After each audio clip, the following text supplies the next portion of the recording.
तो इस नए मंगलाचरण वाले फोल्डर में वेदों के मंगलाचरण के मंत्र अर्थ सहित हैं और शांति के जो मंत्र हैं वेदों के और उपनिषदों के वो भी अर्थ सहित हैं।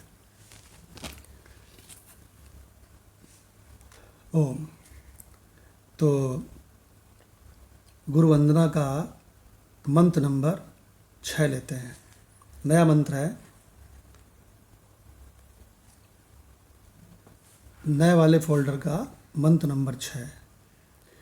ओम नमो ब्रह्मादिभ्यो ओम नमो ब्रह्मादिभ्यो ब्रह्म विद्या संप्रदाय कर्तृभ्यो ब्रह्म विद्या संप्रदाय कर्तव्यो वंश ऋषिभ्यो महद्भ्यो वंश ऋषिभ्यो महद्भ्यो नमो गुरुभ्यः नमो गुरुभ्यः सर्वोपप्लवरहितः सर्वोपप्लवरहितः प्रज्ञानघनः प्रज्ञानगणः प्रत्यगर्थो प्रज्ञर्थो प्रत्यगर्थो प्रत्यगर्थो प्रत्यग के बाद में ही प्रत्यग से बना है। जी। प्रत्यगर्थो प्रत्यगर्थो ब्रह्म एव अहम अस्मि। ब्रह्म एव अहम अस्मि। जी भगवान। अर्थ, मैं ब्रह्मा आदि सभी ब्रह्मनिष्ठ महात्माओं जो अपने स्वरूप को जानने वाले हैं उनको प्रणाम करता हूँ। उन्होंने ब्रह्म विद्या के संप्रदाय की रचना कर दी, ऐसे महान ऋषियों की वंश परंपरा बना दी जो ब्रह्म विद्या के वेत्ता हैं, उनको प्रणाम करता हूँ। मैं ऐसे सभी महान ऋषियों जो ब्रह्म विद्या की परंपरा में हैं उन सभी गुरुजनों को नमस्कार करता हूँ।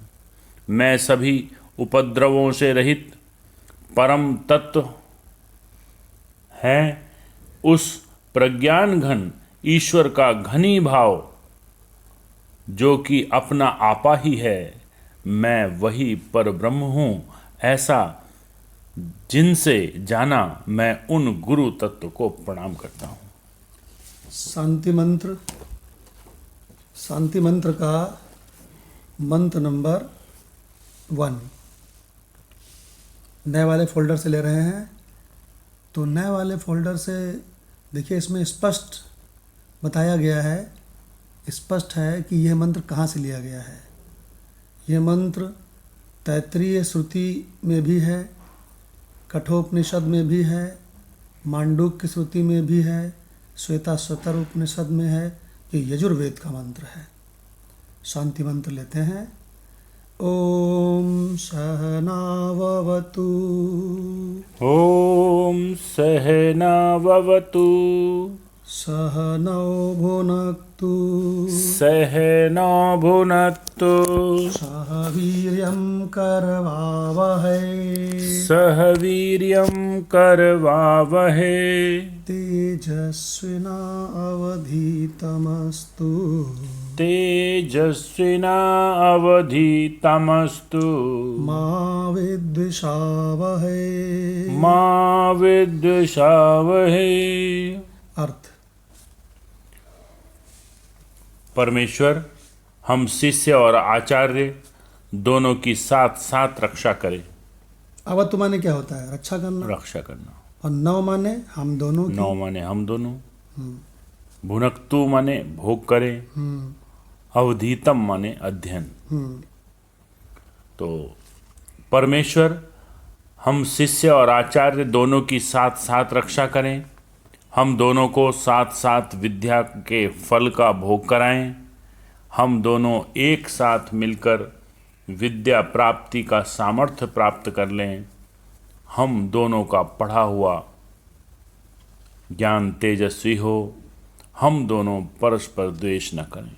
ओम शांति शांति शांति।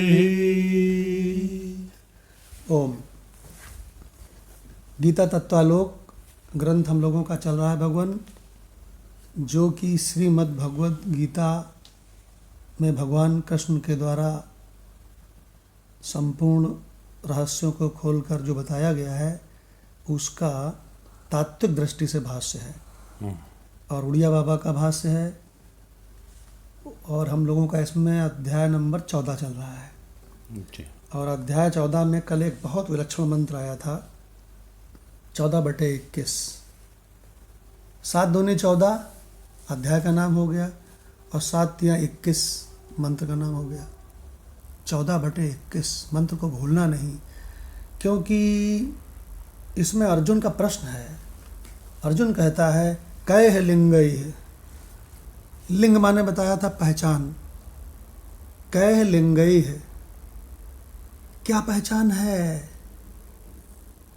केशव, क्या पहचान है? कैह लिंगैः, क्या पहचान है जो आपने अभी बताया गुणातीत।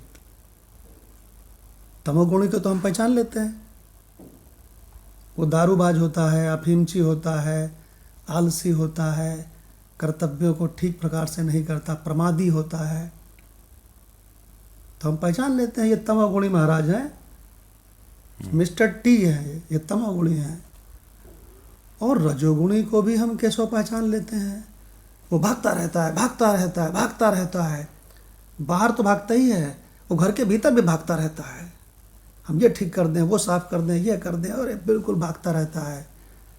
ये तो कहिए ईश्वर ने नींद दे दिया तो नींद में वो नींद उसको आगोश में ले लेती है और उठते ही भागना शुरू करता है, पूरे दिन भागता रहता है। तो हे केशव, हम समझ जाते हैं ये रजोगुणी है, मिस्टर आर हैं।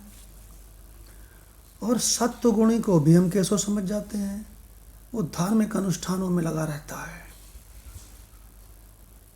और आपने बताया तीनों के तीनों बांधने वाले हैं, ये भी हम समझ गए केशव। लेकिन गुणातीत नया नवेला सुना है, नया नया सुना है। हे केशव कैह लिंगैः है, लिंग माने पहचान, लक्षण। कैह लिंगैः, क्या पहचान है? त्रीन गुणान एतान, इन 3 गुणों से, एतान माने इन, त्रीन गुणान, 3 गुणों से अतीतो, अतीतो भवति, अतीत जो हुआ है प्रभो, हे प्रभो 3 गुणों से जो अतीत है यानी कि गुणातीत है, कैह लिंगैः है, क्या पहचान है केशव उसकी? किम आचारः, उसका आचार, उसका आचार व्यवहार हमको बता दो तो हम उसके आचार व्यवहार से पहचान जाएंगे कि अरे ये तो गुणातीत है, पहचान बता दो केशव। कथम च एतान 3 गुणान अतिवर्तते, और कथम किस उपाय से, एतान 3 गुणान, इन 3 गुणों से, अतिवर्तते वो अतीत हो गया। केशव हमको पहचान बता दो। स्थूल पहचान पूछ रहा है जी, स्थूल पहचान पूछ रहा है। तो भगवान बोले, अर्जुन के 3 प्रश्न हैं क्यों भाई। एक तो प्रश्न नंबर 1, इन 3 गुणों से अतीत यानी गुणातीत की पहचान क्या है? कैह लिंगैः, पहला प्रश्न। दूसरा, किस प्रकार के आचरणों वाला है? दूसरा प्रश्न।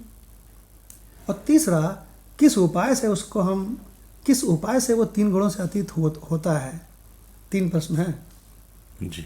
गीता प्रश्न लिखा है 3 प्रश्न, देखो 3 प्रश्न।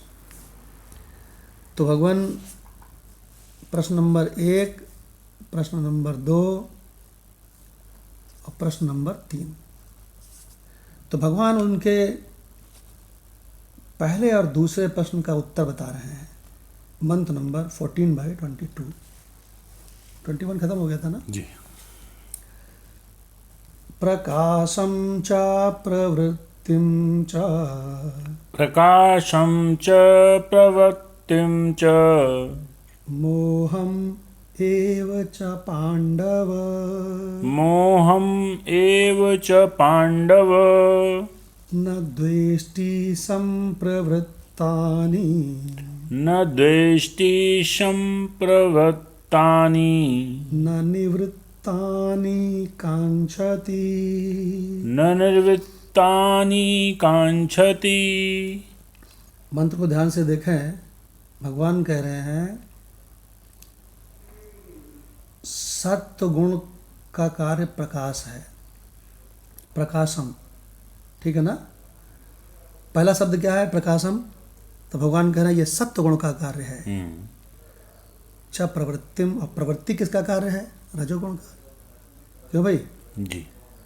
तो कह रहे हैं च और मोहम, मोह किसका कार्य है? तमोगुण का।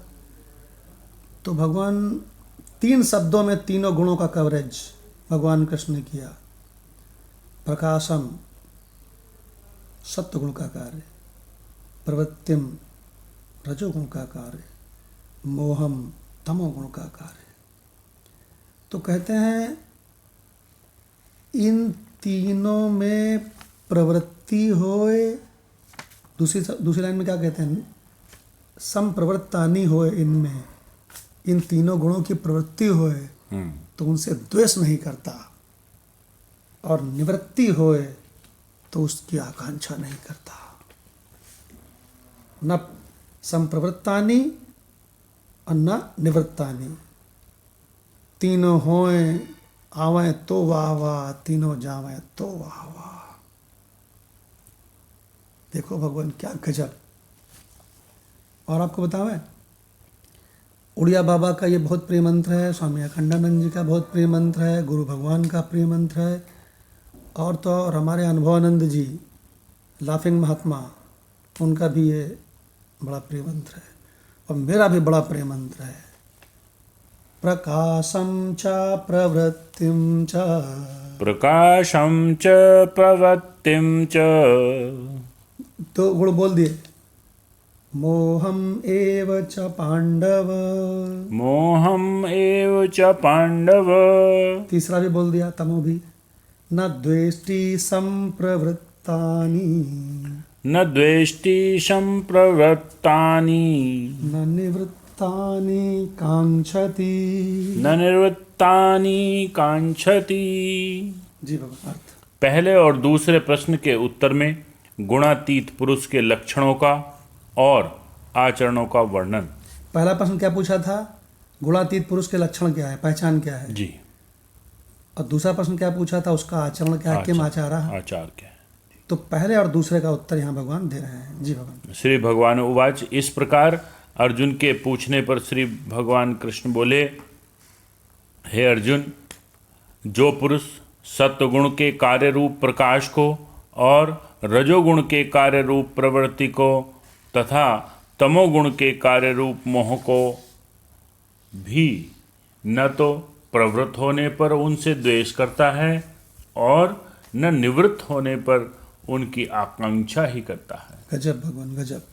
ऐसा व्यक्ति होना चाहिए। तो अब डॉक्टर भगवान से रिक्वेस्ट है, गीता तत्वालोक ले लें इसका।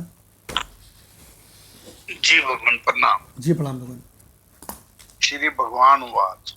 तो अर्जुन के उस प्रश्न के उत्तर में भगवान अब बोलना शुरू होते हैं, क्या चिन्ह होते हैं गुणातीत के, तो उसका बता रहे हैं। श्री भगवान बोले, हे पांडुपुत्र, गुणातीत पुरुष इन गुणों के कार्य प्रकाश, प्रवृत्ति और मोह के आने पर उनसे द्वेष नहीं करता, और ये ना आवे ऐसी इच्छा नहीं करता। भगवान बहुत सुंदर अर्थ दिया उन्होंने। क्यों कि इन तीनों के सत्व गुण, रजस गुण जब तक संसार में है, शरीर को ये तीनों गुण प्रभावित करेंगे। आ रहे हैं तो आते रहें, उनसे द्वेष नहीं करेगा और ऐसी इच्छा नहीं करेगा कि ये मेरे में गुण आए। तो उसकी कोई इच्छा नहीं है, पर उसकी इच्छा के बिना संसार में जो व्यवहार हो रहा है, गुणों में बरत रहे हैं, वो देखता रहेगा साक्षी भाव से, पर आएंगे होता रहेगा। बहुत बढ़िया डॉक्टर भगवान ने कितने सरलता से एक्सप्लेन कर दिया। तीनों गुण आवे तो वाह वाह, तीनों गुण जावे तो वाह वाह। ये सब के सब असत में आभास रूप हैं, छाया रूप हैं। मुझे क्या लेना देना? स्क्रीन को क्या मतलब है कि हम में कौन सा दृश्य आ रहा है? स्क्रीन को क्या मतलब है कि दृश्य बंद हो गया? स्क्रीन ज्यों की त्यों झमाझम। जी भगवान। अब व्याख्या करते हैं। वह तीनों गुणों में से किसी में भी राग या द्वेष नहीं करता, क्योंकि वह इन्हें मरुभूमि के जल के समान असत समझता है। वह प्रकाश, प्रवृत्ति और मोह तीनों अवस्थाओं से असंग और उदासीन रहता है। उसमें ना कर्तृत्व रहता है, ना भोक्तृत्व रहता है। अतः उसमें प्रवृत्ति का कर्तृत्व तथा प्रकाश है, किंतु मोह का भोक्तृत्व न रहने के कारण इनका कोई अर्थ नहीं रहता। देह दृष्टि से इनकी प्रतीति होने पर भी स्वरूप दृष्टि से उसमें इनका अस्तित्व नहीं रहता। देह दृष्टि से इनकी प्रतीति होने पर दूसरों को प्रतीति हो रही है, देह दृष्टि से इनकी प्रतीति होने पर भी स्वरूप दृष्टि से उसमें इनका अस्तित्व नहीं रहता। इसी से व्यवहार में यद्यपि उसकी विभिन्न प्रवृत्तियां देखी जाती हैं, तथापि ज्ञान दृष्टि से उसमें कोई भेद नहीं होता। यहाँ प्रवृत्ति ना रहने का यह भी तात्पर्य है कि उसमें काम क्रोध आदि नहीं रहते। आगे प्रश्न उठाते हैं, क्या ज्ञानी में काम क्रोध आदि नहीं रहते? तो उत्तर देते हैं उड़िया बाबा जी कि बोध दृष्टि से ज्ञानी में काम क्रोध आदि का अत्यंत अभाव है, परंतु अन्य पुरुषों को उसमें इनकी प्रतीति हो सकती है, फिर भी हो सकती है। जैसे भगवान बहुत बार कहते ही हैं कि उनके पिताजी गुरु भगवान को ये क्रोध रहता था और बहुत क्रोध से भी लोगों को डांट देते थे, पर वो स्वभाव है, अंतःकरण का स्वभाव है, वो नहीं बदल सकता। वो प्रतीति हो सकती है, परंतु अंदर से उन्हें कोई ऐसी बात नहीं। मैं एक बात कहता हूँ, देखो, जिसमें काम क्रोध आदि दोष रहते हैं वह तो विषयी है, और जिसमें ये नहीं रहते वह जिज्ञासु या साधक है, किंतु बोधवान तो इन दोनों से परे है। बहुत बढ़िया भगवान। हम सोचते थे कि जो जिज्ञासु है वो भी इससे परे होना चाहिए, तो यहाँ उन्होंने क्लियर कर दिया कि जिज्ञासु इन्हें हटाने की कोशिश करता है और संसारी तो इसमें फंसा ही रहता है, पर बोधवान दोनों से ही परे है। उसे कोई जान नहीं सकता कि वह क्या है और क्या करता है।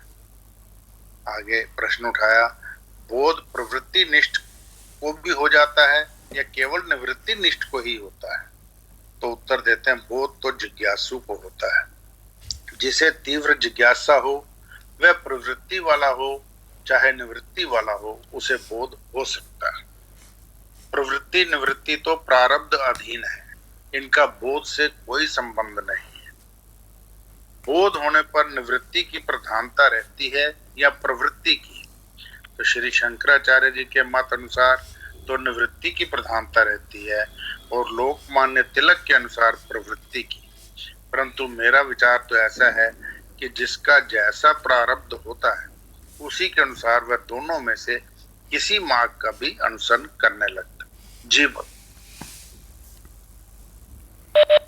पहली बात तो ये है कि गीता तत्वालोक का पेज नंबर 411 ये पेस्ट पेज है, इसलिए विकास भगवान से रिक्वेस्ट है कि इसको फ़ोटो करके अपने फोल्डर में लगा लें। रहस्यों से परिपूर्ण है। इसमें स्टार्टिंग कहाँ से है कि जो गुणातीत है, जिसको इशारा मिल गया है मैं कौन हूँ, वो ये जान गया है कि मैं प्रकृति की कोई चीज़ नहीं हूँ। अगर प्रकृति की कोई चीज़ होता तो जैसे प्रकृति का जागने वाला संसार नहीं रहता है, वैसे मैं भी नहीं रहता। जैसे प्रकृति का जो सपने का संसार है वो हमेशा नहीं रहता है, तो हम भी नहीं रहते। जैसे प्रकृति का जागृत और स्वप्न की जो अम्मा है, जागृत और स्वप्न की जो योनि है, जागृत और स्वप्न रूपी दोनों कार्यों का जो कारण रूपा है मूल प्रकृति यानी गहरी नींद यानी सुषुप्ति, जैसे वो हमेशा नहीं रहती है, वैसे मैं भी कभी ना रहता, लेकिन मैं तो हमेशा रहता हूँ और तीनों को आते जाते देखता हूँ। लेकिन मैं तीनों का साक्षी, दृष्टा, आधार, स्क्रीन जिसमें ये तीनों भासते हैं बारी बारी से, मैं तो हमेशा रहता हूँ। तो भगवान क्या कह रहे हैं? कह रहे हैं वह गुणातीत तीनों गुणों में से, वो जानता है कि ये असत के गुण हैं तीनों, किसी में न राग करता है न द्वेष करता है, क्योंकि इन्हें मरुभूमि के जल के समान असत समझता है। इसलिए वह सतोगुण के कार्य प्रकाश से, रजोगुण के कार्य प्रवृत्ति से और तमोगुण के कार्य मोह से, इन तीनों से असंग रहता है और उदासीन रहता है। चूंकि वो अपने आप को जान गया कि मैं चौथा हूँ, प्रकृति का कार्य नहीं हूँ। प्रकृति का कार्य होता तो आता जाता, जागने वाला संसार आता जाता है कि नहीं माता भगवान? बिल्कुल आता जाता है। स्वप्न वाला आता जाता है कि नहीं? आता जाता है। और सुसुप्ति वाला वो भी। और मैं जो तीनों की हाजिरी लेता हूँ, आते जाते देखता हूँ, मैं इन तीनों का दृष्टा हूँ। तो मैं भी आता जाता हूँ भला? नहीं। तो देखिए भगवान, जिसने अपने आप को प्रकृति से अतीत जान लिया है, तीनों गुणों से अतीत जान लिया है, वो अभी अभी इसी वक्त मुक्त है। देखिए भगवान, उसमें न कर्तृत्व रहता है न भोक्तृत्व। देखिए भगवान, कहते हैं दूसरे को दिखाई पड़ सकता है कि उसमें कर्तृत्व भोक्तृत्व है, क्योंकि जो दूसरा है उसकी दृष्टि क्या है? मैं प्रकृति का एक शरीर हूँ, मैं करता हूँ, मैं भोगता हूँ, मैं 9 दिन व्रत रहता हूँ। नवरात्र चल रहे हैं ना आजकल, तो मैं 9 दिन व्रत रहता हूँ। ये बात शरीर को मैं मान के कह रहा, देहाभिमान से कह रहा है कि बिना देहाभिमान के? देहाभिमान से कह रहा। देखो भगवान,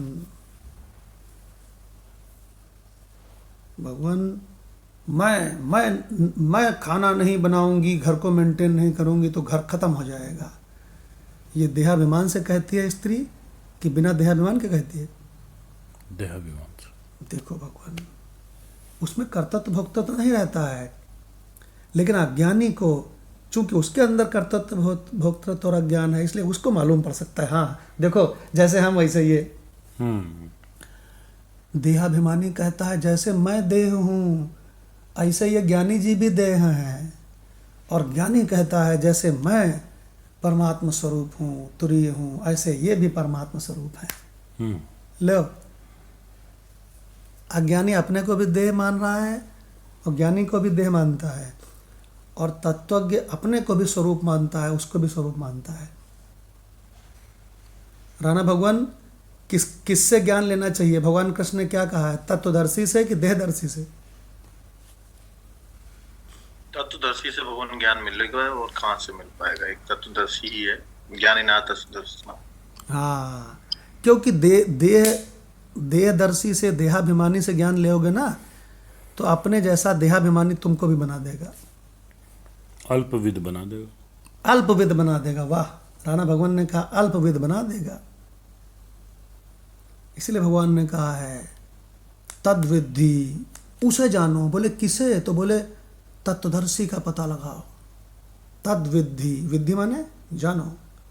तद्विद्धि प्रणिपातेन परिप्रश्नेन सेवया उपदेक्षन्ति ते ज्ञानम। कौन? ज्ञानिना तत्वदर्शिना, तत्वदर्शी। देहदर्शिना नहीं। जब जनक की सभा में सारे विद्वान बैठे थे, स्वयं जनक महाराज भी विद्यमान थे, तो अष्टावक्र जी 8 अंगों से टेढ़े बालक लाठी के सहारे वहाँ जब पहुँचे, तो सारे विद्वान बड़ी जोर जोर से ठहाका मार के उनको देख के हंसे।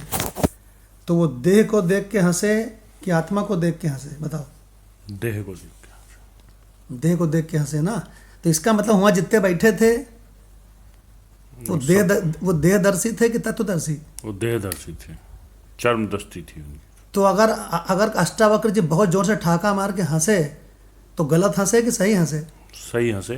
वो कहते हैं ज्ञानियों की सभा समझता था मैं तो ये तो सारे चर्म दृष्टि वाले बैठे हैं यहाँ। उन्होंने जनक से कहा कि जनक, मैं तो ये सोच रहा था, अभी जब ये ठहाका मार के हंस रहे थे तो मैं बड़े ध्यान से देख रहा था कि कोई तो एक ऐसा हो जो ना हंस रहा हो, तो एक तुझे छोड़कर बाकी सब हंस रहे थे। तो ये तो सब देहदर्शी हैं। देह के टेढ़ा मेढ़ा होने को, देह के काला होने को, नाटा होने को, मोटा होने को, पतला, देहदर्शी हैं, देहदृष्टि है, इसलिए ये हंस रहे थे। अब तू बता जनक, तू क्यों नहीं हंस रहा था?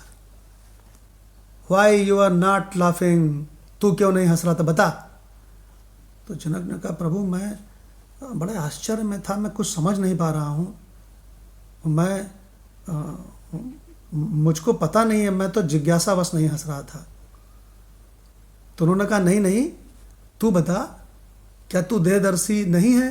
तो जनक ने कहा मैं भी देहदर्शी हूँ, लेकिन अपने गंभीर स्वभाव, सम्राटपने आदि जिज्ञासु स्वभाव से कि ये क्या हो रहा है, कौन आया, क्यों हंसे, बस मैं इसलिए नहीं हंस रहा था।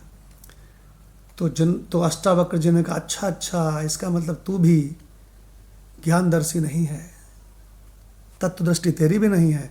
तो उन्होंने जनक जी ने कहा हाथ जोड़ के, जी महाराज मेरी भी ज्ञान दृष्टि नहीं है।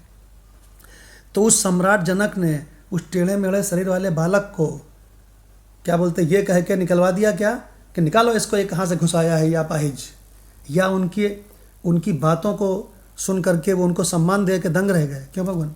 सम्मान दे के दंग रह गए भगवान। उन्होंने कहा अपना आसन दिया। हाँ, उन्होंने कहा कि जब सब हंसे, उसके बाद आप भी बहुत जोर से हंसे ठाका मार के, तो आप क्यों हंसे प्रभु? तो उन्होंने कहा मैं इसलिए हंसा कि हमारे देश का ये चक्रवर्ती सम्राट जनक इस सभा से, उस सभा में जितने लोग बैठे हैं, बड़े बड़े जिनको तुम ज्ञानी कह रहे हो, विद्वान कह रहे हो, उनसे ज्ञान सीख रहा है, जिनमें से एकों की आत्मदृष्टि नहीं है, इसलिए हम हंसे। तो तुम इन मूर्खों से, इन देहदर्शियों से, आत्मदर्शी इसमें एको नहीं है, इनसे तुम ज्ञान सीख रहे हो। तो जनक जी ने तुरंत कहा ये जो अष्टावक्र जी ने बोला है इसका जवाब दो सारे विद्वानों में से, सारे ज्ञानियों की सभा में से। तो सब चुप। तो उन्होंने कहा तुरंत सब दफा हो जाओ यहाँ से, नहीं तो मैं सबको मृत्यु, फांसी का दंड दे दूंगा।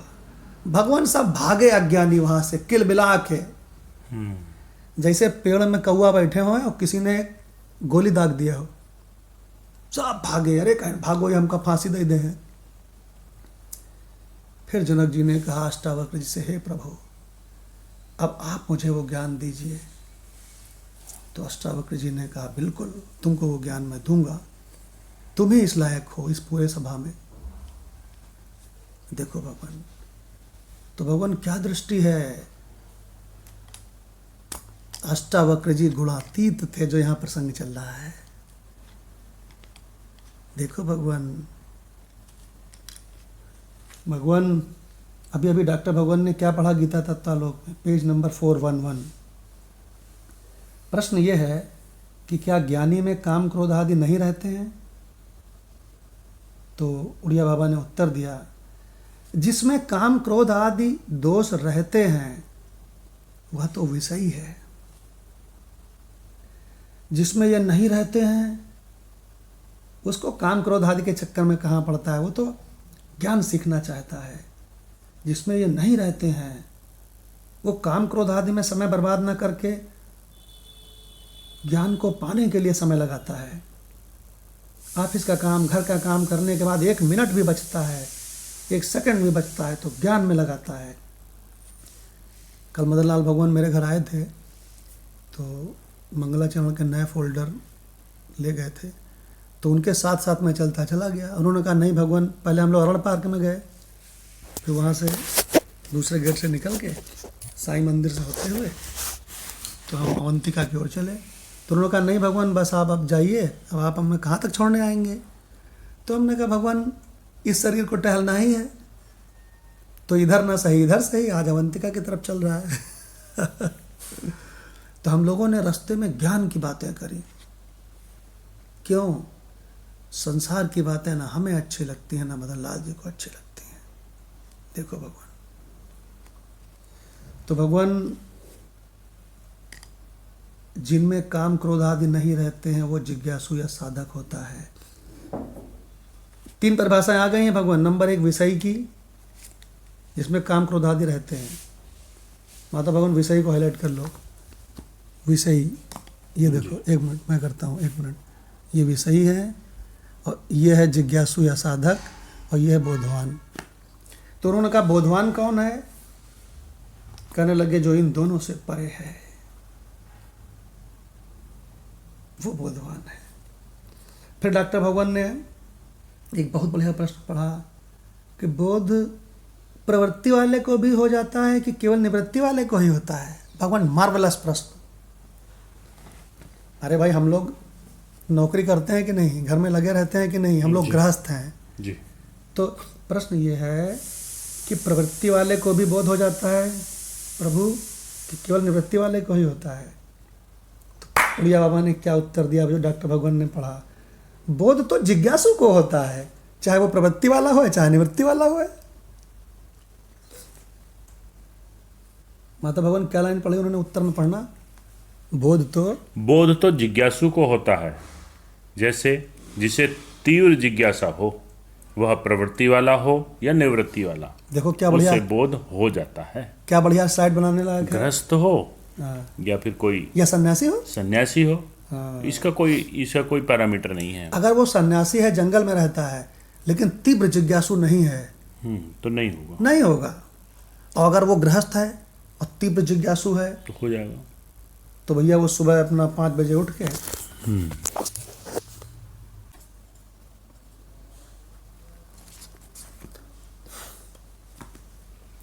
तो भगवान, अभी डॉक्टर भगवान ने इतना बढ़िया ये प्रश्न पढ़ा। प्रश्न ये है कि बोध प्रवृत्ति निष्ठ को होता है कि निवृत्ति निष्ठ को?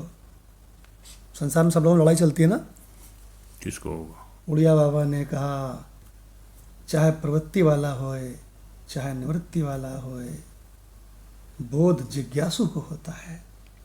और क्या कहा है? तीव्र जिज्ञासु को। इसीलिए मना किया जाता है जिज्ञासु को कि तुम कर्मकांड उपासना के चक्कर में मत पड़ो। बोले क्यों? तो बोले तुम समय वहाँ जब लगा दोगे सारा, क्यों भाई, तो तुम जो कर्म उपासना से जो बड़ी चीज़ है, उस ज्ञान उसको तुम कैसे समझोगे? इसीलिए उसको मना किया जाता है कि तुम कर्मकांड उपासना लिमिटेड है ना, समय लिमिटेड है। तो भगवान इसके बाद एक और रहस्य यहाँ बताया है। भगवान गजब पेज है। उन्होंने कहा प्रवृत्ति और निवृत्ति तो प्रारब्ध के अधीन है। अब डॉक्टर भगवान से इसमें सुनते हैं, शरीर की प्रवृत्ति या निवृत्ति प्रारब्ध के अधीन है। आज अगर सुयश वहाँ बैठा हुआ है निवृत्ति होकर के उस शंकराचार्य जी के आश्रम में, पूरी शंकराचार्य मठ में, तो क्योंकि उसके सुयश नामक शरीर का प्रारब्ध निवृत्ति का था, इसलिए बैठा है। अब आज एसके द्विवेदी यहाँ गृहस्थ में बैठा है, तो एसके द्विवेदी के शरीर का डॉक्टर भगवान से इस पर कमेंट सुनते हैं। जी भगवान इसका तो सीधा सा है कि जब तक जीवन रहेगा इस संसार में, देह का जीवन, तो अपनी तो मृत्यु होती नहीं, पर जो देह का जीवन है उसे प्रारब्ध के अनुसार चलना ही होगा, प्रारब्ध को भोगना ही होगा। क्योंकि बहुत बार आपने समझा दिया है कि जो कर्मों के फल भी 3 तरह के होते हैं, संचित, प्रारब्ध और कर्म करते हुए, कर्म जनित। तो ये जो करंट मिलते हैं ये तो साथ साथ है। अब कर्म करना उसने बंद कर दिया, गुणातीत का कर्म कोई नहीं होता, बोधवान का कर्म कोई नहीं होता, तो नए कर्म कोई बनते नहीं। संचित कर्म उसके दूसरों को ट्रांसफर हो गए, अच्छाई से या करने से जो भी ट्रांसफर हो जाते हैं, गहना कर्मणों गति, तो वो ट्रांसफर हो गए। प्रारब्ध के जो कर्म है जो उसके भाग्य में इस समय डाल दिए गए ईश्वर द्वारा, वो उसे भोगना ही है एंड तक। बस अंतर केवल इतना है कि वो उनको ना उनमें दुख मानता है ना उनमें सुख मानता है। भोगता तो है, उसका देह भोगता है, क्योंकि वो ये समझता है कि मेरा देह भोग रहा है। बीमार हुआ तो मेरा देह बीमार हुआ, होना ही था इसे, प्रारब्ध में ऐसा लिखा था। परंतु ना दुख मानता है ना सुख मानता है। इसी तरह भगवान जो ऊपर का पैरा था उसमें जो आप 4 लाइनें पढ़ी, उसमें मेरे ध्यान में आया कि जो पहले कहा कि उन्होंने विषयी आदमी, फिर दूसरा बताया जिज्ञासु जो है इन कर्म। असल में क्या है, ये गुणातीत की बात कर रहे हैं, तो विषयी आदमी काम और क्रोध को, गुणों को प्रवृत्त रहता है, तो इसलिए वो गुणों, क्योंकि गुणों को महत्व देता है। जिज्ञासु बहुत परिश्रम करता है उन गुणों से दूर रहने की, पर इसका मतलब उसकी भी गुणों में महत्व बुद्धि है, वो उनसे दूर रहने की पूरी कोशिश करता है, परंतु क्यों करता है? क्योंकि गुणों में महत्व बुद्धि है, उसे पता है काम और क्रोध होते हैं। परंतु बोधवान जो है उसे कोई मतलब ही नहीं, काम आ रहा है तो ठीक है, क्रोध आ रहा है तो ठीक है, नहीं आ रहा तो ठीक है, वो हर हाल में मस्त है। तो इसलिए बोधवान का बता दिया कि वो तो उन दोनों से परे है, जैसे भी रहे उसे काम क्रोध से कोई मतलब नहीं, आ रहा है या नहीं आ रहा है। सो इसी तरह इसमें भी है कि प्रारब्ध तो उसे भोगना ही पड़ेगा, बाकी जो है वो सब खत्म हो जाएगा। जी भगवान। गजब भगवान, बहुत बढ़िया डॉक्टर भगवान ने बहुत बढ़िया एक्सप्लेन किया। माधव भगवान और अलका भगवान के सत्संग कक्ष में अभी कुछ दिन पहले विकास नंबर 1 विकास नंबर 2 दोनों का जोड़ा बैठा हुआ था। हम यहाँ बीच में सोफे में बैठे थे, दाहिनी तरफ विकास भारद्वाज जी बैठे थे, बाईं तरफ विकास जी बैठे थे। माधव भगवान भी थे, वो कुछ किसी काम से अपने ऊपर वाले फर्स्ट फ्लोर पे चले गए थे। तो हमने इन दोनों से कहा कि देखो देखो विकास, अगर शरीर भोग करे या शरीर क्रोध करे तो क्या तू अब्रह्म हो जाता है? तो ये दोनों बोले नहीं भगवान, शरीर चाहे क्रोध करे चाहे भोग करे, मैं तो हमेशा मैं ही रहता हूँ, मैं कहाँ अब्रह्म हो जाता हूँ। भगवान इनके उत्तर को देख के हम दंग रह गए। श्रवण की महिमा देखो, बड़े बड़े ऋषि मुनि जिन प्रश्नों के उत्तर खोजा करते हैं, श्रवण करने वाला डंके की चोट पे उत्तर दे देता है भगवान। तो भगवान आज से कभी परेशान मत होना प्रवृत्ति से, प्रवृत्ति आए तो वाह वाह, प्रवृत्ति जाए तो वाह वाह, और निवृत्ति की आकांक्षा नहीं करना। निवृत्ति आए तो वाह वाह, निवृत्ति जाए तो वाह वाह, क्योंकि प्रवृत्ति और निवृत्ति देह के प्रारब्ध से देह को होती है। क्यों भगवान? मुझ साक्षी साक्षी चैतन्य निराकार आत्मा की नहीं। भगवान हमें याद है कितना सुंदर पल था कि विकास लेफ्ट साइड में विकास बैठे थे, राइट साइड में विकास भारद्वाज बैठे थे। हमने इनसे ये बात की, भगवान इन्होंने इतना बढ़िया उत्तर दिया दोनों ने कि नहीं भगवान, मैं अब्रह्म नहीं हो जाता हूँ। देखो भगवान, तो अब कंचन भगवान से रिक्वेस्ट है कि इस अद्भुत मंत्र 14/22 का गीता रस रत्नाकर, इसमें 22-23 एक साथ लिया है। अच्छा दोनों एक साथ लिए तो 23 मंत्र भी तो ठीक है। मंत्र नंबर 23 हम लोग लेते हैं। तीनों प्रश्नों के उत्तर आ जाएंगे इसमें। हाँ मंत्र नंबर लिया है भगवान 23। हाँ मंत्र नंबर 23 लेते हैं। गीता पदच्छेद सब लोग खोल लीजिए। अगर कोई व्यक्ति ऐसा है जिसके आंखों के सामने गीता पदच्छेद नहीं खुली हुई है तो कायदे से वेदांत परिवार से निकल जाए, एग्जिट हो जाए, क्योंकि फिर तो वो प्रमादी है। गीता पदच्छेद से भगवान के मंत्र क्या बढ़िया क्लियर हो रहे हैं, क्यों? तो या तो उसके पास आज तक अरेंज नहीं हो पाई या वो सामने नहीं रखे, तो ये बड़ा आश्चर्य है भगवान। तो मंत्र नंबर 14/23।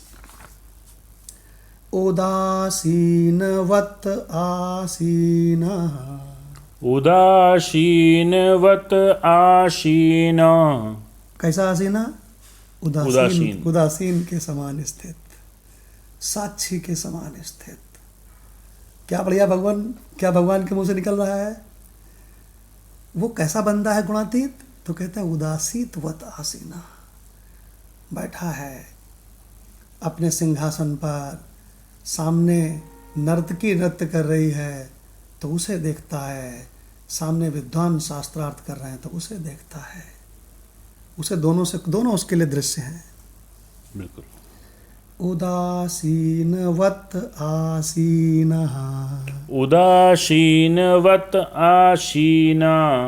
देखो कितना सरल कर दिया पदच्छेद ने, गीता पदच्छेद ने। क्यों जी। वरना ओरिजिनल भगवान ने क्या बोला था? उदासीन वदासीनो। कठिन लग रहा है, देखो कितना सरल कर दिया। गुणैर्यो न विचाल्यते, गुणैयो न विचाल्यते। गुणैः यह माने जो, न विचाल्यते, जो गुणों से विचलित नहीं किया जा सकता। गुणातीत बता रहे हैं। गुणा वर्तन्त इति एव, गुणा वर्तन्त इति एव। यः अवतिष्ठति न इंगते। यः अवतिष्ठन्ति तिष्ठति न इंगते। इंगते माने विचलित होना, चलायमान होना। तो कहते हैं वो गुणातीत न इंगते क्यों है? विचलित नहीं होता। वो चलायमान नहीं होता है। अच्छा, 2 बार कहा है ये, विचाल्यते और फिर इंगते। हाँ, उन्होंने कहा कि वो विचलित नहीं किया जा सकता, और न इंगते, वो चलायमान नहीं होता है। बिल्कुल ठीक कहा आपने, 2 बार कहा है। तो अब माधव भगवान से इसका अर्थ सुनते हैं। इसके पहले एक बात समझ लो कि ये जो 14/23वां मंत्र है ना, इस मंत्र 23, 24, 25, 26 इन 4 मंत्रों में भगवान गुणातीत का आचरण बता रहे हैं। जो पूछा था ना उसने, किम आचारः, याद है? जी। किम आचारः 14/21 में दूसरी लाइन में किम आचारः, लक्षण, आचार और उपाय। गुणातीत के आचार क्या हैं? तो भगवान 4 श्लोकों में गुणातीत के आचरण बता रहे हैं। जी भगवान। तथा जो साक्षी के सदृश स्थित हुआ, गुणों के द्वारा विचलित नहीं किया जा सकता, और गुण ही गुणों में बरत रहे हैं, ऐसा समझता हुआ जो सच्चिद आनंद घन परमात्मा में एक ही भाव से स्थित रहता है एवं उस स्थिति में कभी विचलित नहीं होता। ये आचरण है। इसमें एक बात बहुत अच्छी आ गई है, ध्यान देके देखें। गुणाः एव वर्तन्ते, गुण अपने आप गुणों में बरत रहे हैं। क्यों विचलित नहीं होता? क्योंकि वो कह रहा है प्रकृति के गुण प्रकृति में आपस में बरत रहे हैं। गुणा वर्तन्त इति एव। जी भगवान कुछ कह रहे हैं? गुणा गुणेषु वर्तन्ते भी है ना, बिल्कुल। यस, बहुत सही। आपने मेरे मुंह की बात छीन ली। यही कहने वाले थे कि गुणा गुणेषु वर्तन्त, ये दृश्य में गुण ही गुणों में बरत रहे हैं, तीनों गुणों में बरत रहे हैं। इससे मुझ अधिष्ठान आधार को क्या लेना देना है? तो वही रहस्य भगवान ने यहाँ फिर बताया है, गुणा एव वर्तन्ते।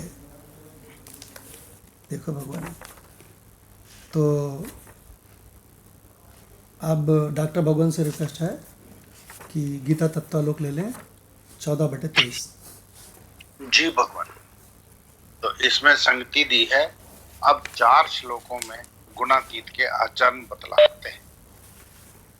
तो इसका भावार्थ दिया है 23वें का, जो उदासीन यानी निष्पक्ष व्यक्ति की तरह रहता हुआ गुणों के द्वारा चलायमान नहीं होता तथा गुण ही गुणों में बरत रहे हैं, इस प्रकार वर्तता हुआ जो किसी प्रकार की चेष्टा नहीं करता, वह गुणातीत है। तो अपनी तरफ से कोई चेष्टा नहीं करता, पर गुण गुणों में बरत रहे हैं। ठीक है, अब व्याख्या करते हैं। गुणातीत उदासीन की तरह स्थित रहता है। उदासीन एक तरीके से अंपायर हो गया, साक्षी भाव हो गया कि साक्षी की तरह कड़ा देखता रहता है, कुछ नहीं करता। यदि 2 व्यक्तियों में कोई वाद विवाद उपस्थित हो तो वह किसी को बुरा नहीं कहता, तटस्थ होकर साक्षी रूप से देखता रहता है। जैसे नदी के तल में कोई बड़ी शिला पड़ी तो उसके ऊपर होकर कितने ही जल, बुदबुद और फेन आदि चले जाएं, उस पर उनका कोई प्रभाव नहीं होता। उसी प्रकार बोध होने पर किसी भी प्रकार की प्रवृत्ति उसे बोध निष्ठा से विचलित नहीं कर सकती। किसी भी प्रकार की प्रवृत्ति भी उसे बोध निष्ठा से विचलित नहीं कर सकती। इस श्लोक से यह भी निश्चय होता है कि गुणातीत में भी रहते तो हैं, कि परंतु वह बोधवान को उसकी निष्ठा से विचलित नहीं कर सकते। यदि गुण रहते ही नहीं तो गुणातीत के लक्षण भी क्या कहे जाते। अतः ये निश्चय हुआ कि तत्ववेत्ता प्रवृत्ति और निवृत्ति से चलायमान नहीं होता। वह जैसे निर्विकल्प समाधि को देखता है वैसे ही विक्षेप में भी रहता है। वह तीनों गुणों से क्या, क्रिया मात्र से ही उदासीन रहता है, क्योंकि वे सब देह के धर्म है, उनका आत्मा से कोई संबंध है नहीं। वह दुखों में उद्विग्न नहीं होता और सुखों की इच्छा भी नहीं करता। इन्हें इस प्रकार देखता है कि मानो किसी अन्य के शरीर में हो, अथवा वह जो कुछ देखता है सबको माया मात्र समझता है। जैसा कि योग वशिष्ठ में कहा भी है, ये केचन जगत भावा विद्धि मायाम मनोमयी, अर्थात जगत के जितने भी पदार्थ हैं उन्हें मन कल्पित माया ही जानो। इस श्लोक में ये बतलाया है कि ठीक ठीक विवेक होने से ही साधक गुणातीत हो जाता है। इसके लिए समाधि की आवश्यकता नहीं है। यहाँ निष्काम कर्म या उपासना द्वारा अभिमत क्रम मुक्ति की भी चर्चा नहीं है, केवल विचार द्वारा ही ज्ञान की प्राप्ति बतलाई। जी भगवान कितना सुंदर अर्थ पढ़ा है अभी अभी डॉक्टर भगवान ने कि गुणातीत का आचार पूछता है अर्जुन, किम आचारा गुणातीत उदासीन आचारा। कौन सा आचार है माधव भगवान? उदासीन। उदासीन की तरह स्थित रहता है। यदि दो व्यक्तियों में विवाद उपस्थित हो तो किसी को बुरा नहीं कहता, कहता है, मालूम क्या कहता है? बड़ा मनोरंजक दृश्य है। अपने शरीर को भी उसी दृश्य में रखता है। भगवान वो उससे चलायमान नहीं होता है। अभी अभी डॉक्टर भगवान ने बहुत स्ट्रेस दे के पढ़ा, तटस्थ होकर साक्षी रूप से देखता रहता है। जैसे नदी के तल पे कोई बड़ी शिला पड़ी हो, उसके ऊपर से जल बह जा रहा है, बुदबुदे बह रहे हैं, फेन बह रहे हैं, मुर्दा बह रहा है, लेकिन जो बह रहा है उसको देखता रहता है। उसी प्रकार उसके आंखों के आगे से दृश्य बह रहे हैं। तो कहते हैं कि उसी प्रकार बोध होने पर किसी भी प्रकार की प्रवृत्ति उसे बोध निष्ठा से विचलित नहीं कर सकती। बाप रे बाप। गुणातीत में रहते तो हैं ये सब चीज़ें हैं, क्या कह रहे हैं, परंतु बोधवान को उसकी निष्ठा से विचलित नहीं कर सकते। गजब भगवान। गुण रहते हैं तो गुण, यदि गुण रहते ही नहीं तो गुणातीत के लक्षण क्या कहें। भगवान सार बात यह है कि जो तत्ववेत्ता है वो न प्रवृत्ति से चलायमान होता है, न निवृत्ति से चलायमान होता है। ये सार बात है। क्या बात है भगवान? बिल्कुल भगवान। तो उसके लिए तो जो आए आने दीजिए, जाए जाने दीजिए। माधव भगवान ने बहुत सही, हाँ वो अपने में मस्त है। हाँ, माधव भगवान ने बहुत सही पकड़ा कि न विचार लेते न इंगते। बिल्कुल। जैसे वो एक आप उड़िया बाबा का प्रसंग सुनाते हैं कि उनको सभा में ऊपर जाके बैठा दिया गया, तो ऐसे ही बाबा, और जब कह दिया कि भैया नीचे बैठ जाओ, दूसरे व्यक्ति आ गए कोई, उनको बना रहे हैं, तो वो वहाँ भी बैठ गया आराम से। तो वो तो गुणातीत स्वरूप में बैठे थे। हाँ, कहने लगे कि ना उससे विचलित हुए, ना इससे विचलित, ना सम्मान से विचलित हुए, ना अपमान से विचलित हुए, है ना। भाई 2 करोड़ आ गए तो क्या, और 4 करोड़ चले गए तो क्या, तो क्या में नहीं है। इन सब चीज़ों का सपने में जो मैं स्वप्नवत देख रहा हूँ, सत्यवत बुद्धि ही नहीं है इसमें दृश्य में। तो बिल्कुल ऐसा ही होना चाहिए। तो भगवान कितनी बढ़िया बात है कि न विचार लेते न इंगते, है ना। ये गीता के कौन से मंत्र में है? 14/23 में ना जी। न विचार लेते न इंगते। भगवान इसके बाद डॉक्टर भगवान ने क्या बढ़िया लाइन पढ़ी कि जैसे वह निर्विकल्प समाधि को देखता है वैसे ही विक्षेप में भी रहता है। देखो भगवान क्या गजब की बात है। भगवान वह तीनों गुणों की क्रियाओं से उदासीन रहता है। भगवान क्या बढ़िया रहस्य बता दिया। किम आचारः, अर्जुन ने पूछा, और भगवान कह रहे हैं नो आचारः उदासीनवत आसीनो। भगवान डॉक्टर भगवान ने क्या बढ़िया पढ़ा है इसके। कहने लगे तुम किम आचारा पूछता है अर्जुन, अबे आचार देह के होते हैं, आत्मा से तो इसका आचार का कोई संबंध ही नहीं है। इसीलिए बोधवान सदाचार दुराचार के चक्कर में नहीं पड़ता है कि भगवान दोनों का प्रकाशक है ना वो तो। वह दुखों में उद्विग्न नहीं होता, सुखों की इच्छा नहीं करता। देखो भगवान सबको माया मात्र देखता है। ये भी डॉक्टर भगवान ने पढ़ा, और ये भी पढ़ा कि योग वासिष्ठ में आया है कि ये केचन जगत भावा विद्धि मायाम मनोमयीयम, अर्थात जगत के जितने भी पदार्थ हैं योग वासिष्ठ कहती है उनको मनः कल्पित या मायावी या झूठा जानो। देखो भगवान, तो भगवान अब कंचन भगवान से रिक्वेस्ट है कि गीता रसरत्ना का ले लें 22 और 23 का। जी भगवान। जी भगवान, प्रणाम भगवान। जी प्रणाम। भगवान कहते हैं, देखो अर्जुन, प्रकाश आता है सतोगुणी में, प्रवृत्ति आती है रजोगुणी में, मोह आता है तमोगुणी में, और च च च माने जो भाई बंधु हैं वे भी आते हैं। यहाँ जो च च च अव्यय है वह अनउक्त समुच्चार्थ है, जिनका नाम नहीं लिया है।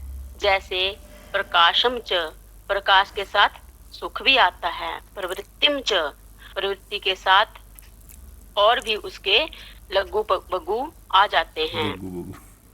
मान लो कि कोई यज्ञ प्रवृत्ति कर हो तो वेदी बनाने के लिए नौकर चाकर आवेंगे ही कि नहीं, पैसा देने के लिए बनिया लोग आएंगे कि नहीं। इस प्रकार प्रकाश के साथ उसके लघु बगु, प्रवृत्ति के साथ उसकी पूंछ और मुंह के साथ उसमें जो धूल झंखाड़ लिपटा रहता है वह सब आएंगे। लेकिन जो आ गए अब सन्यासी का यह काम नहीं कि उनको चले जाने के लिए कहे, तब क्या करें कि खुद ही उठकर चला जाए। हमारे आचार्यों ने सन्यासी का व्यवहार कैसा हो यह बताते हुए कहा है, आगच्छ गच्छ तिष्ठति स्वागतम सुहृदयोऽपि वा सम्मानम च न बे ब्रूयात यतिः मोक्ष प्रायणः।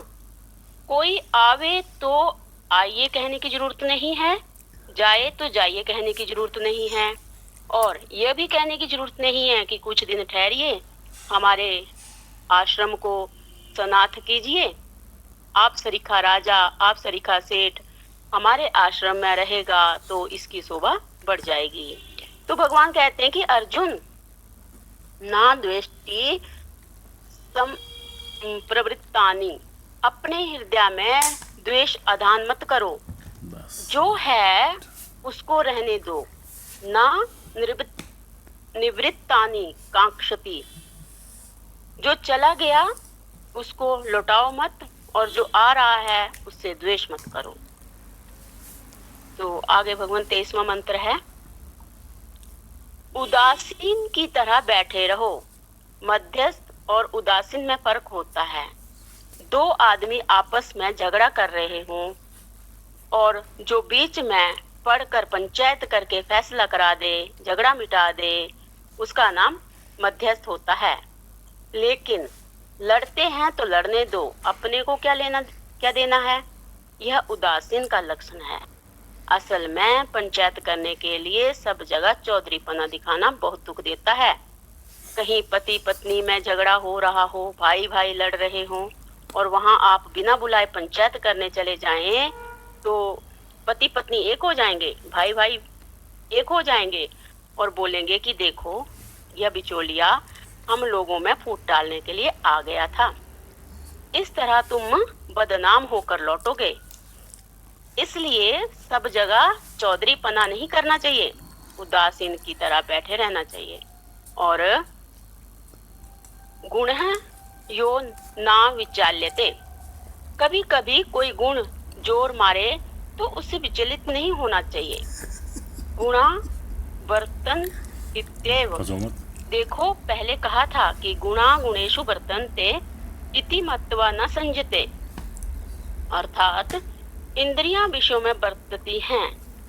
आंख रूप देखती है, कान शब्द सुनता है, त्वचा स्पर्श करती है, इनमें आसक्ति नहीं करनी चाहिए। किंतु यहाँ कहते हैं कि गुणा वर्तन्ते इत्येव, अर्थात सत्वगुण, रजोगुण, तमोगुण ये तो वर्तते ही रहते हैं। आओ हम बैठे, ये तो बच्चे हैं, इन्हें खेलने दो, नाचने दो।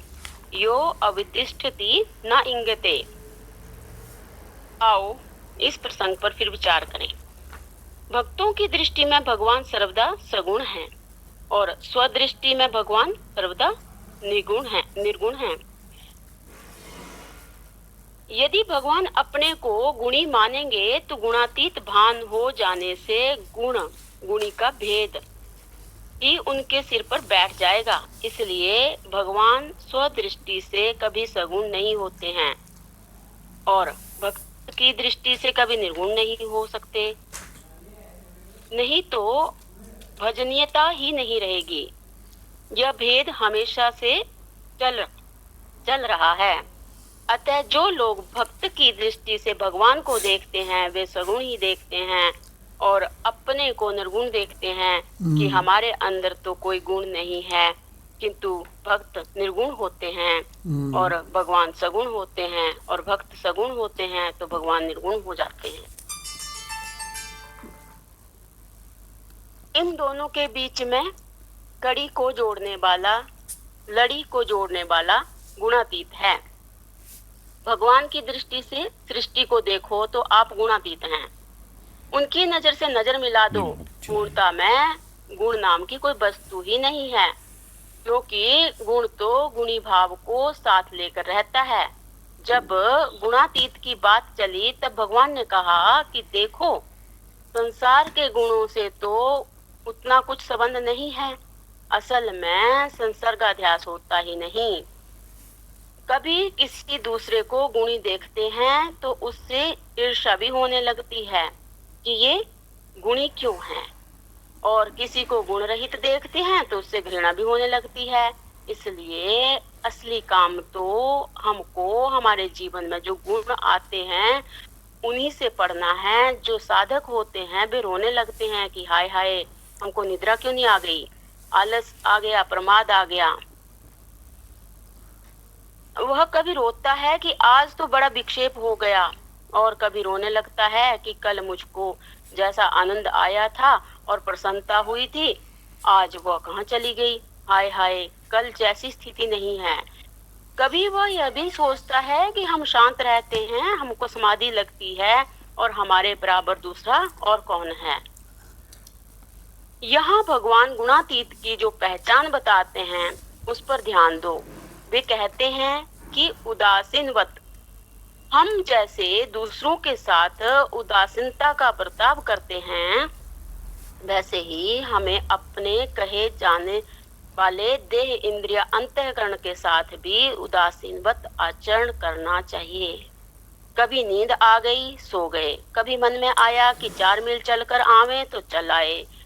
कभी जोर जोर से बोलने का मन हुआ तो बोल दिया। यह नहीं कि खांसी आ रही है उसको दबाते जा रहे हैं। ऐसा करोगे तो रोग होने का डर है, इसलिए खांसी आवे तो खांस लिया करो, शांति आवे तो बहुत बढ़िया। पर गुणों के आने जाने से अपने स्वरूप में कोई विचलन नहीं होना चाहिए। गुण यो ना विचाल्यते, अच्छे गुण आने से अभिमान नहीं होना चाहिए और बुरे गुण आने से ग्लानि नहीं होनी चाहिए। अभिमान और ग्लानि दोनों से मुक्त होकर जीवन मुक्त पुरुष निवास करता है। यही गुणातीत का आचरण है। देखिए भगवान कितना सुंदर निरूपण किया है, कितना सुंदर निरूपण किया है कि कभी खांसी आ जाए तो खांस लीजिए आराम से, तब बोलिए। कभी अनुकूलता आ जाए, कभी कोई गुण आ जाए तो आने दीजिए, कभी कोई गुण चला जाए तो जाने दीजिए। जिस स्क्रीन में ये गुणों की फिल्म चल रही है, उस स्क्रीन को क्या लेना देना है गुणों के। किसी भी माधव भगवान, किसी स्क्रीन में एक फिल्म चल रही है श्रीमद् भगवत गीता, और उसमें बाद में फिल्म चल जाए 2012 महाप्रलय, इन दोनों फिल्मों से स्क्रीन को क्या लेना देना है? कोई लेना देना नहीं, वो दोनों से उदासीन है, उसी उदासीन की बात कर रहे हैं। हाँ, वो क्या, स्क्रीन क्या उन उन दोनों फिल्मों में से कोई स्पर्श करती है किसी को? कोई स्पर्श नहीं करती। तो भगवान उदासीन वत आसीनो, भगवान आज से इस सत्संग से देखो, संसार आज के इस सत्संग से सीखो कि इस संसार में जो व्यवहार चल रहा है उसमें आप कैसे रहो, उदासीन वत आसीनो, जो आए आने दीजिए, जो जाए जाने दीजिए। देखिए भगवान कितना सुंदर, भगवान ये इसके आगे अब कल लेंगे इसको, समय काफ़ी हो गया है। अब हम लोग 2 मिनट के लिए अपने आत्मस्वरूप में बैठेंगे। जरा ये इसको पहचानो कि यह सारा जगत तुझ चेतना में दिखता है। अगर मैं चेतन ना देखूं तो कहाँ जगत है? जगत तो मुझको देख नहीं सकता, लेकिन मैं जगत को देखता हूं। तो भगवान टॉपिक क्या चल रहा है? उदासीन वत आसीनो। फिल्म को देखते रहो, न इससे राग न द्वेष।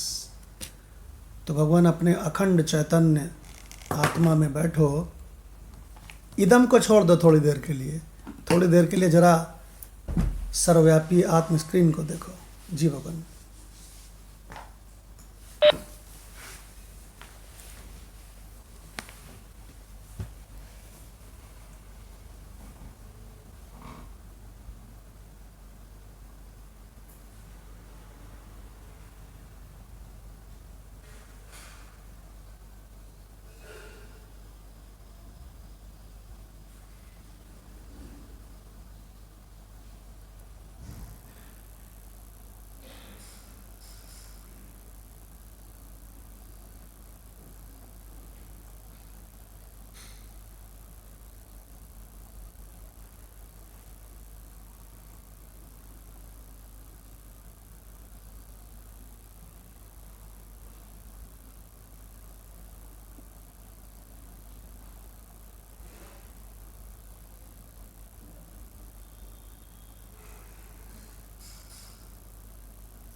रामचरितमानस में एक रहस्य आया है कि जग तो पेखन है। पेखन माने क्या होता है? दृश्य। क्या मतलब भगवान? पेखन माने दृश्य। पेखन माने दृश्य। बस केवल एक शब्द को याद कर लो, पेखन माने दृश्य। तो क्या कहती है रामचरितमानस? जग पेखन, जगत तो दृश्य है। क्यों भाई? इन तीनों गुणों से मुझे क्या लेना देना है, मुझ गुणातीत को? जी। जग पेखन तुम देखन हारे, विधि हरि शंभु, ये तो असत में ही है ना, दृश्य में ही तो है जी। विधि हरि शंभु न चावन हारे, तेऊ न जाने मरम तुम्हारा, और तुम्हें को जानन हारा। लेकिन सो जान है जेहि देहु जनाई, और जानत तुम ही होई जाई। ओम शांति शांति शांति। प्रणाम भगवान। प्रणाम भगवान। प्रणाम भगवान। प्रणाम लाल सिंह भगवान। प्रणाम